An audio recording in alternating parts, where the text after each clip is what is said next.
Halo semuanya, selamat datang di video presentasi kelompok kami yang kali ini akan membahas topik mengenai obat antibiotik.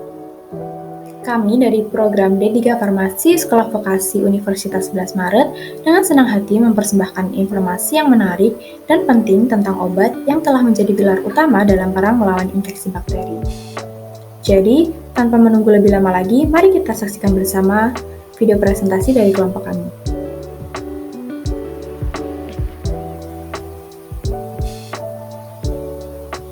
Penyakit infeksi masih merupakan salah satu masalah kesehatan masyarakat yang penting, khususnya di negara berkembang. Salah satu obat andalan untuk mengatasi masalah tersebut adalah antimikroba, antara lain antibakteri atau antibiotik, anti jamur, antivirus, dan juga antiprotozoa. Antibiotik merupakan obat yang paling banyak digunakan pada infeksi yang disebabkan oleh bakteri. Mekanisme kerja antibiotik. Antibiotik melawan bakteri penyebab infeksi di dalam tubuh dengan cara menghancurkan struktur bakteri atau kemampuannya untuk membelah atau bereproduksi. Berikut ini cara kerja antibiotik. Yang pertama, beberapa antibakteri seperti penisilin dan cefalosporin disebut juga bakterisida karena bekerja dengan langsung membunuh bakteri. Jenis antibiotik tersebut mungkin langsung menyerang dinding sel bakteri yang melukai sel. Dengan begitu, bakteri tidak lagi menyerang tubuh, sehingga mencegah sel-sel ini melakukan kerusakan lebih lanjut di dalam tubuh. Yang kedua, antibakteri lain, seperti tetrasiklin dan eritromisin, bekerja dengan cara menghalangi pertumbuhan atau reproduksi bakteri. Sering disebut juga antibiotik bakteriostatik, mereka mencegah bakteri mendapatkan nutrisi, sehingga bakteri akan berhenti membelah dan berkembang biak. Dengan mengonsumsi antibiotik ini, infeksi dapat dihentikan dan sistem kekebalan tubuh memiliki waktu untuk melawan balik bakteri.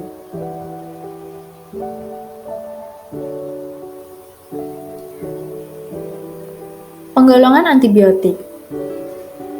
Golongan antibiotik yang pertama yaitu penisilin.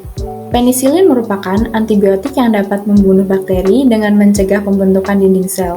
Antibiotik jenis ini digunakan untuk mengobati infeksi kulit, infeksi paru-paru, dan infeksi saluran kemih.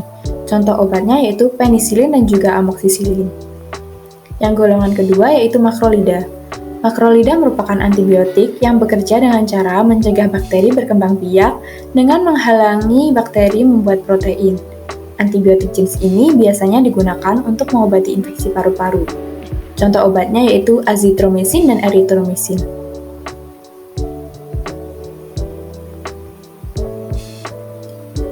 Golongan antibiotik yang ketiga yaitu cefalosporin.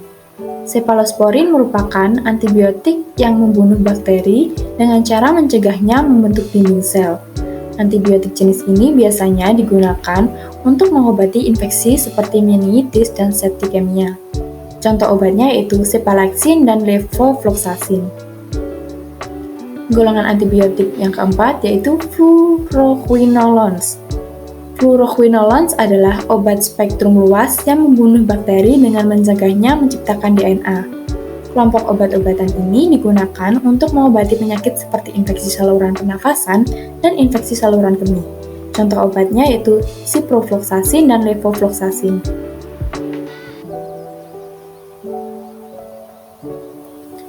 Golongan antibiotik yang kelima yaitu tetrasiklin. Tetrasiklin merupakan antibiotik yang bekerja dengan mencegah bakteri berkembang biak, yaitu menghalanginya membuat protein. Antibiotik kelompok ini digunakan untuk mengobati penyakit rosacea dan jerawat. Contoh obatnya yaitu tetrasiklin dan doxycycline.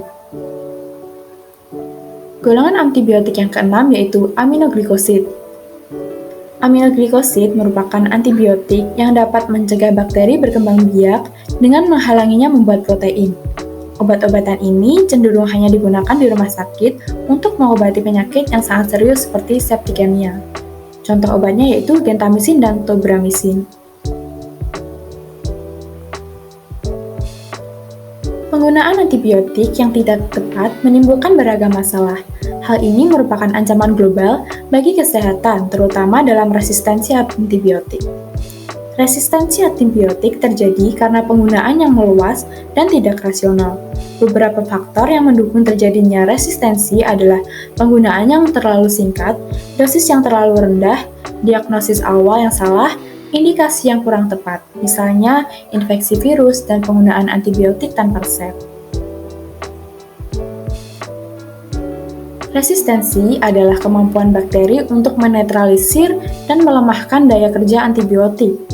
Hal ini dapat terjadi dengan beberapa cara, yaitu yang pertama, merusak antibiotik dengan enzim yang diproduksi. Yang kedua, mengubah reseptor titik tangkap antibiotik.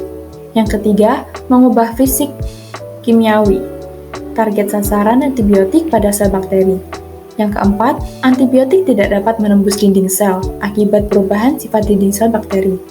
Yang kelima, antibiotik masuk ke dalam sel bakteri, namun segera dikeluarkan dari dalam sel melalui mekanisme transport aktif keluar sel.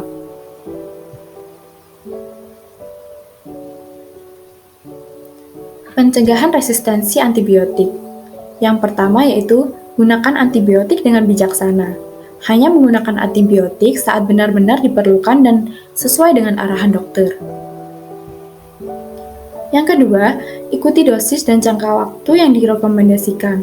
Pastikan untuk mengikuti petunjuk penggunaan antibiotik yang diberikan oleh dokter termasuk dosis yang tepat dan durasi pengobatan yang ditentukan. Yang ketiga, jangan berbagi atau menyimpan antibiotik. Antibiotik yang diresepkan oleh dokter seharusnya hanya digunakan oleh orang yang dituju. Yang keempat, hindari penggunaan antibiotik dalam pakan hewan ternak. Antibiotik sering digunakan dalam pakan hewan ternak untuk mencegah infeksi atau peningkatan pertumbuhan. Yang kelima, jaga kebersihan dan praktik pencegahan infeksi. Langkah-langkah pencegahan infeksi yang baik seperti mencuci tangan dengan sabun dan air mengalir, menjaga kebersihan lingkungan, menghindari kontak dengan orang yang sakit, dan mengikuti imunisasi yang tepat dapat membantu mencegah infeksi bakteri sehingga mengurangi kebutuhan akan antibiotik. Yang keenam, edukasi diri sendiri dan masyarakat. Penting untuk memahami pentingnya resistensi antibiotik dan cara mencegahnya.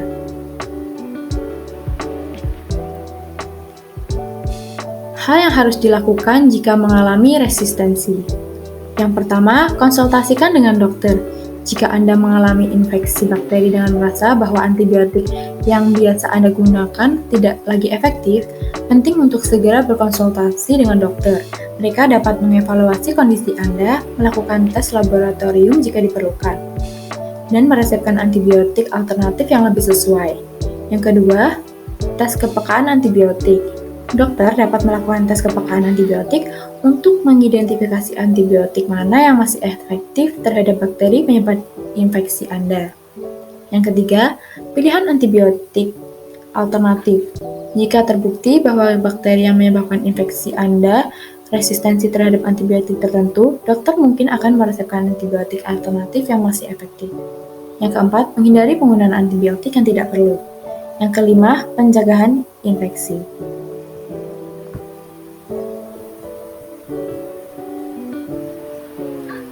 Terima kasih telah menyimak video presentasi kami tentang obat antibiotik.